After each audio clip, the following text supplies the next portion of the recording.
Hello everyone. Welcome back to 신나게 놀자. 사이언스, 테크놀로지, 이코노미, 스트래티지 등을 고민하면서 노는 곳입니다. IMO 규제에 대응하는 가장 실천적인 수단이 LNG를 연료로 사용하는 것이라고 이렇게 정의가 되죠.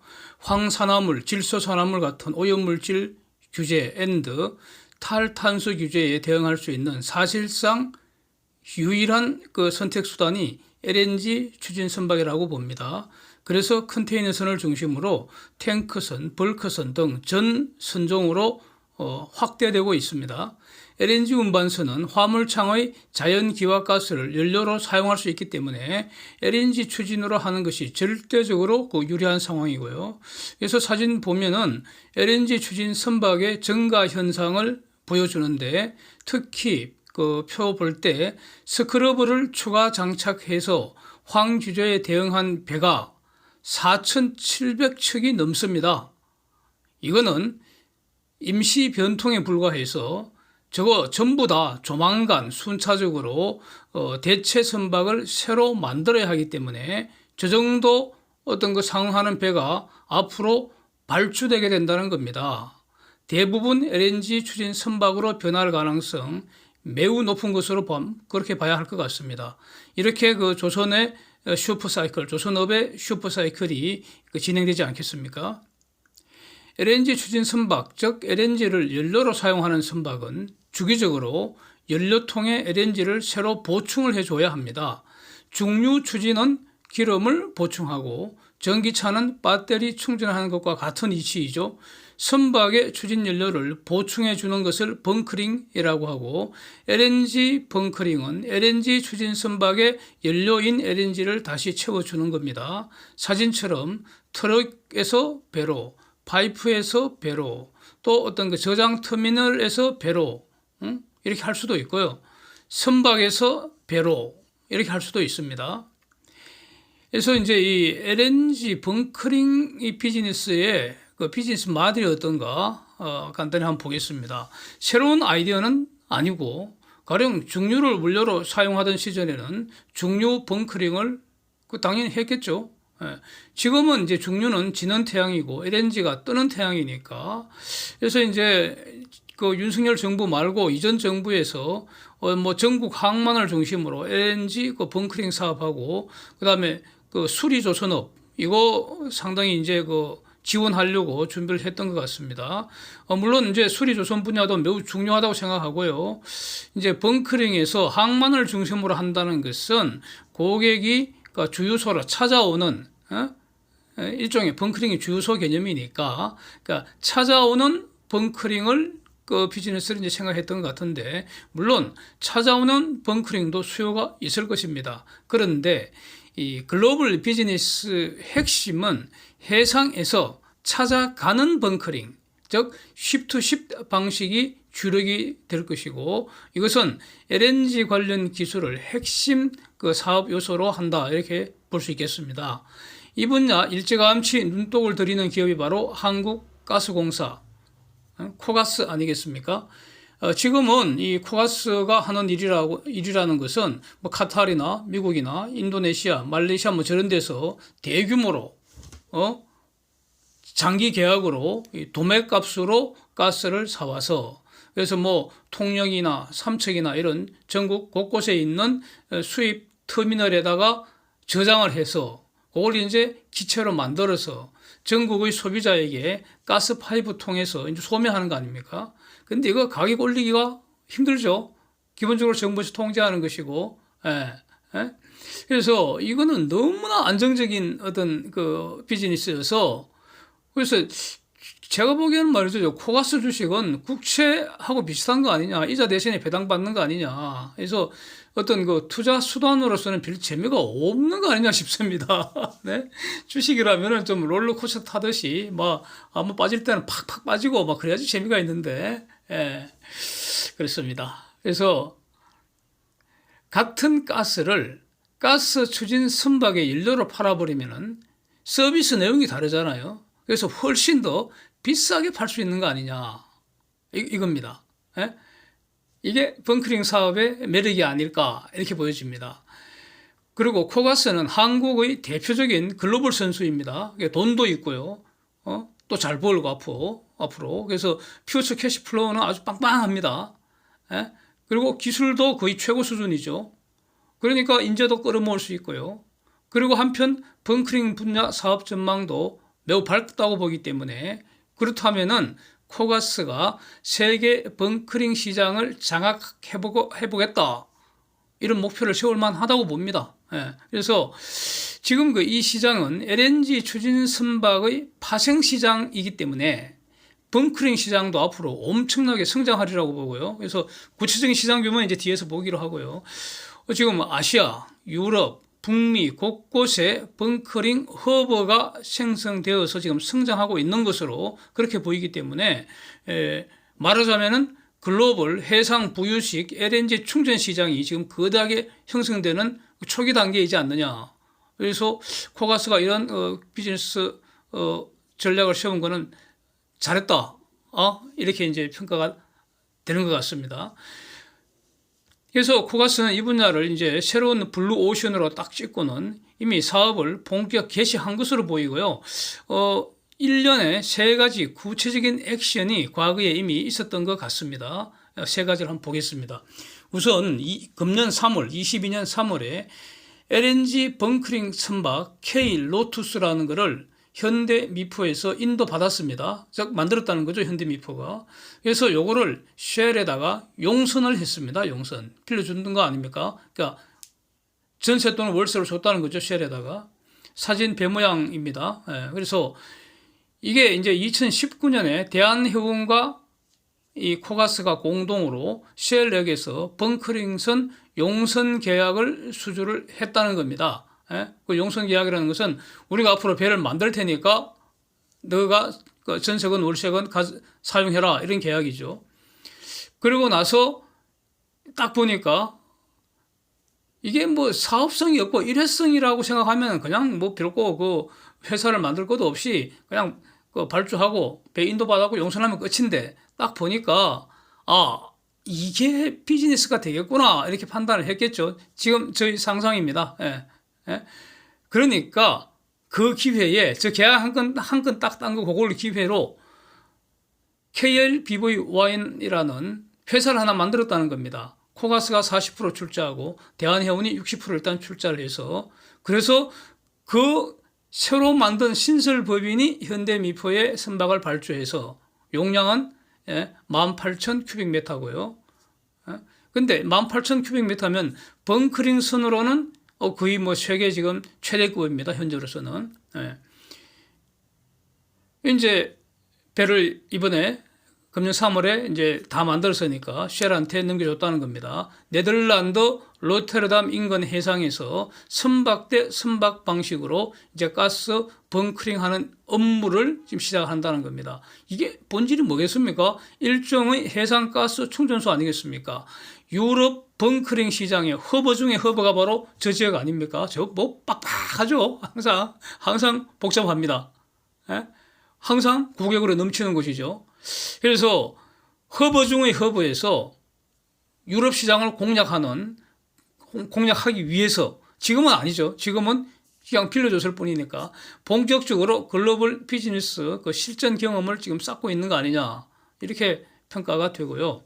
다음으로는 이제 코가스가 100% 자회사로 한국 LNG 벙커링이라는 회사를 작년 초에 설립을 했죠. 그래서 그러니까 ship to ship, truck to ship 뭡니까? 배에서 배로 또는 트럭에서 배로 이 벙커링 하는 여러 가지 그 방법을 이제 테스트를 해보고요. 그래서 이게는 결국 뭐겠습니까? 우선 국내 시장을 딱 장악을 하고요. 국내에도 LNG 추진 선박이 자꾸 늘어나니까 LNG 추진 선박이 늘어나면 그 반드시 벙커링을 해줘야 되지 않습니까? 그래서 우선 국내 시장을 장악을 하고 그 다음에 아시아 곳곳에 어떤 벙커링 그 허브가 있습니다. 지금 만들어지고 있죠. 또 미주 곳곳에 그 벙커링 그 허브가 만들어지고 있고요. 그래서 이런 것으로 사업을 이제 진출을 본격적으로 하려면은 몸으로 때울 수가 없잖아요. 이거 뭐 손으로 들고 나를 수가 없고요. 가스를 배달을 해야 되는데 즉 가스 배달할 수 있는 벙커링 선박을 소유를 하거나 아니면 저기 쉘처럼 용선을 해야 합니다. 이제 전세나 월세로 빌려야 합니다.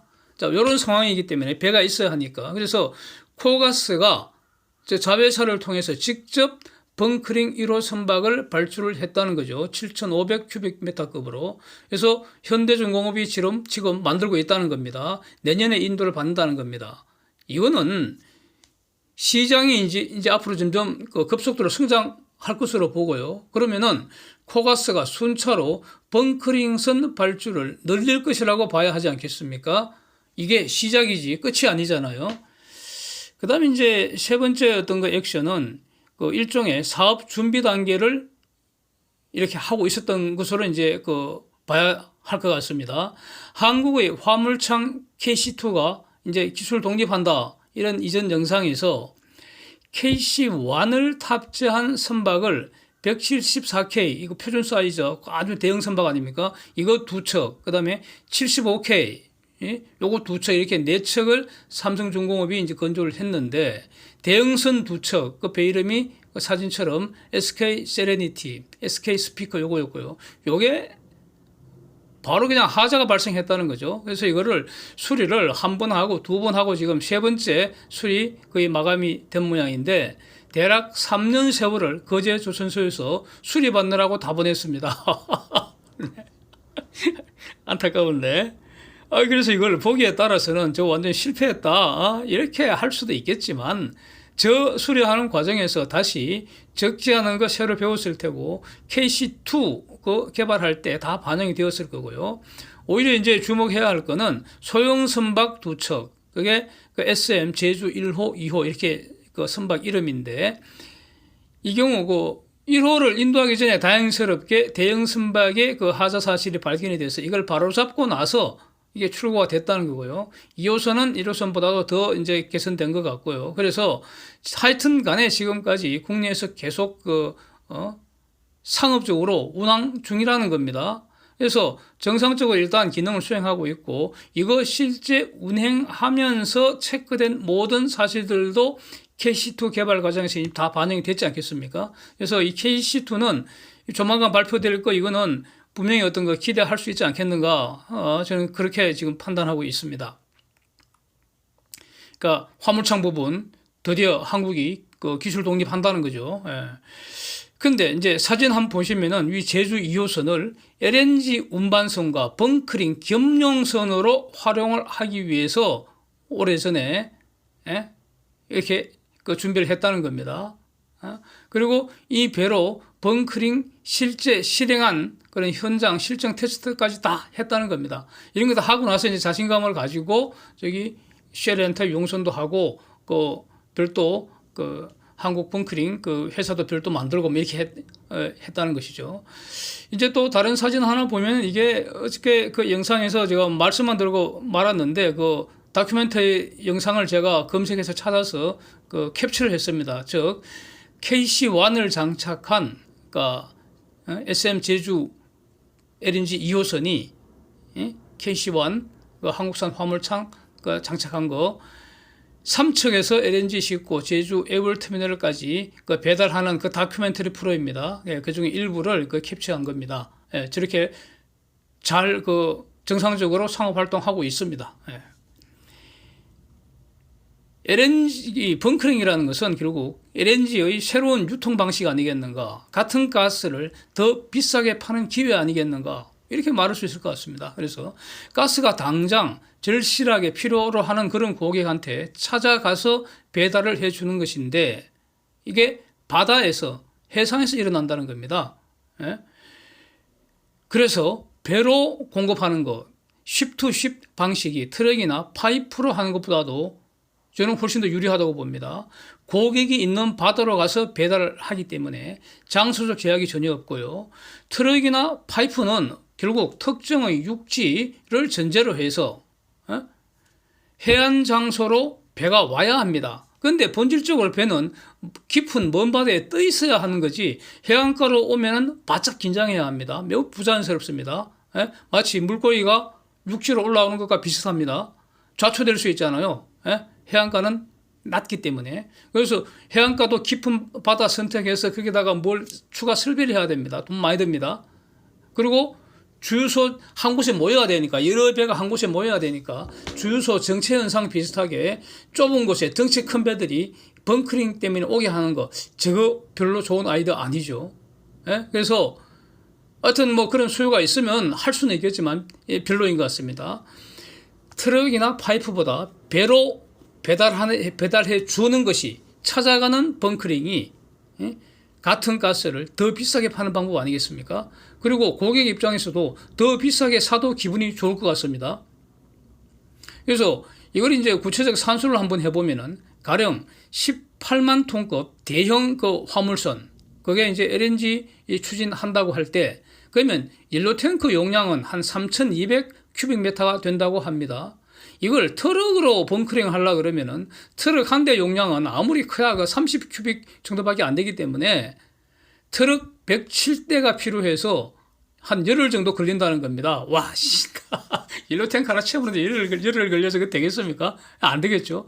그러면은 저기 SM 그 제주 2호 저거는 용량이 7,500 큐빅미터입니다. 그래서 이걸로 벙커링 해주면은 6시간 걸린다는 겁니다. 뭐 게임이 안 되는 거죠. 그래서 저 제주 2호 같은 것만 해도 대략 대형 선박 두 척을 충전시킬 수가 있습니다. 그래서 앞으로 그 벙커링 시장 규모는 도대체 어느 정도나 될 것이냐, 어떤 속도로 성장할 것인가. 그 이제 일단 더듬어 볼 수 있는 자료 중에 하나가 IEA 보고서입니다. IEA는 이 저명한 그 국제기관이니까 여기서 이제 작년 7월에 예상한 것이 24년에 LNG 벙커링 수요가 7빌리언 큐빅미터 될 것 같다. 즉 70억 큐빅미터 될 것 같다. 이게 20년 벙커링 수요의 3배 수준이다. 뭐 이렇게 예측을 했습니다. 그래서 이 7빌리언 큐빅미터 이게 어느 정도인가? 러시아가 파이프로 유럽에 보내는 가스량이 21년에 140빌리언 큐빅미터였습니다. 15빌리언 큐빅미터는 그러니까 배로 실어 날랐고요. 그렇습니다. 그러니까 유럽에 가스 파이프로 보내는 양의 대략 한 5% 수준. 근데 저거는 그러니까 24년 수준이고요. 저거 결코 무시할 수 없는 것이 연료입니다. 저게 연료. 저건 다 그대로 소비해버리는 겁니다. 그 다음에 DNV 자료를 보면은 전 세계 벙커링 표 한번 보시면은 전 세계 벙커링 선박 운항 척수로는 21년에 35척이 있었다는데 24년경에는 64척이 될 거라고 전망을 했고요. 그 다음에 그 새로 건조하고 있는 벙커링 선박 수는 22년에 금년이죠. 13척인데 지금 만들고 있다는 겁니다. 전 세계 조선소에서. 그럼 내년에는 8척, 24년에는 7척을 새로 만들 것 같다. 이렇게 예측을 했습니다. 8척, 7척 생각보다 그 숫자가 적은데 제가 볼 때는 저거는 예측이라고 할 수는 없고요. 그냥 숫자를 세린 겁니다. 어디서 숫자를 세렸느냐? 보시는 표를 보시면 5월 말 기준 전 세계 벙커링 선박 현황, 지금 건조 중인 것, 건조를 계획하고 있기 때문에 앞으로 발주를 검토하고 있는 거, 이런 걸 정리를 해뒀습니다. 이건 로이드 성급에서 정리한 겁니다. 그래서 조표에 있는 거 하나, 둘 숫자 세린 거 아닌가? 그래서 이거는 예측이라고 할 수 없는 거 아닌가? 뭐 이렇게 일단은 제가 볼 때는 그렇습니다. 예. 근데 이제 지금은 이 벙커링은 시장 초기 단계이고요. 그래서 이제 비교적 중소형 선박으로 한 7,500 큐빅미터면 적은 게 아니고요. 아까 봤던 그 쉘에 용선한 거 18,000 큐빅미터급이면 거의 가장 큰 그런 그 축에 속하는데, 앞으로 벙커링 시장 규모가 커지면은 이 규모의 경제를 고려해야 될 테니까 당연히 대형 벙커링 선박 그럼 나오지 않을까? 뭐 이렇게 보는 게 당연할 것 같은데, 여기서 벙커링 LNG 벙커링 수요의 본질은 LNG 추진 선박의 파생 수요입니다. LNG 추진 선박이 늘어나면 늘어날수록 벙커링 선박 수요도 늘어나는 것이고요. 이렇게 되면은 벙커링이 원활해야지, 글로벌 벙커링 시스템이 잘 갖춰져야지 이 선주 입장에서 배를 몰고 다니는 그 입장에서는 마음 놓고 그런 그 연료를 선택할 거 아닙니까? 가령 메탄올이나 뭐 이런 그 연료를 사용하게 되면은 글로벌 그 벙커링 시스템을 갖추기가 대단히 힘들잖아요. 그래서 그 벙커링이 늘어나면은 또 LNG 추진 선박도 늘어나게 된다는 겁니다. 서로 선순환이 이루어지는 것이죠. 그래서 그러면 이제 LNG 수요가 늘어날 테니까 다시 LNG 그 운반선 이 수요도 증가시키고 뭐 이런 어떤 구조인 것 같습니다. 예. 그러면 이제 삼성중공업은 도대체 어떻게 되느냐? 뭐 코가스는 돈 좀 벌 것 같은데 좋은데 삼성중공업도 기회가 있는가? 보너스 기회가 있을 것 같습니다. 또 적지 않은 보너스 그 기회가 있는 거 아닌가? 그래서 가스 추진 선박이 자꾸 늘어난다는 것은 그러니까 기존 배 빨리 폐선시키고 새로운 배를 만들어야 하는데 그 새로 만든 배가 늘어나면서 그 대부분이 가스 추진 선박이 된다는 거. 이게 이제 조선업 슈퍼사이클의 핵심 내용 중에 하나이고요. 그러면서 이제 보너스로 벙커링 전용 선박 새로 만들 필요가 이제 점점 많아지는 것이죠. 이거는 새로운 상품 아니겠습니까? 예. 그 다음에 기존의 가스 운반선에다가 벙커링 기능을 추가할 수가 있습니다. 마치 SM 제주 LNG 2호선에서 본 것처럼 그 본질은 가스 운반선인데 거기다가 벙커링 기능을 추가해서 다른 큰 배에다가 연료를 이렇게 충전해 줬다는 거죠. 가스 충전해 줬다는 거죠. 그래서 대형 가스 운반선에 벙커링 기능을 추가를 해주면은 이거는 기존 선박을 더 비싸게 팔 수 있는 기회 아니겠습니까? 뭐 이런 겁니다. 그래서 벙커링 선박은 본질적인 기능이 LNG를 운반해서 배에 대해서 하역시키는 겁니다. 그러니까 육지에 있는 터미널에 하역시키는 게 아니고요. 한국이 발주하는 것부터 한국형 화물창 KC2를 채택할 가능성이 매우 높죠. 예? 당연히 이건 뭐 너무나 당연한 것 같습니다. 예. 그 다음에 여기서도 본질은 LNG 운반선이니까 제액화 시스템이 매우 중요할 테고 또 저 전체 시스템을 벙커링 선박 유지하는 효율을 증가시키고 동시에 탄소 배출 저감시키려면은 지금 삼성중공업이 만들어 놓은 특허받은 열전 발전 기술 이건 매우 중요할 것 같습니다. 그 다음에 무인 자율 운항 기술 계속 확대 적용되어 나가지 않겠습니까? 그래서 지금 열거된 이 기타 많은 가스를 LNG를 취급하는 그런 요소 기술 이런 것들이 삼성중공업이 현대나 대우보다도 지금 앞서 있는 상태이고 앞으로 갈수록 기술 격차 더 벌어질 가능성이 저는 높다고 보기 때문에 그래서 조선업 전체가 벙커링 시장이 새로 열리니까 다 이제 보너스 기회가 생기겠지만 그래도 삼성중공업이 더 많은 기회를 차지할 가능성이 높지 않을까 저는 이렇게 정리를 하겠습니다. Thanks for watching. See you next.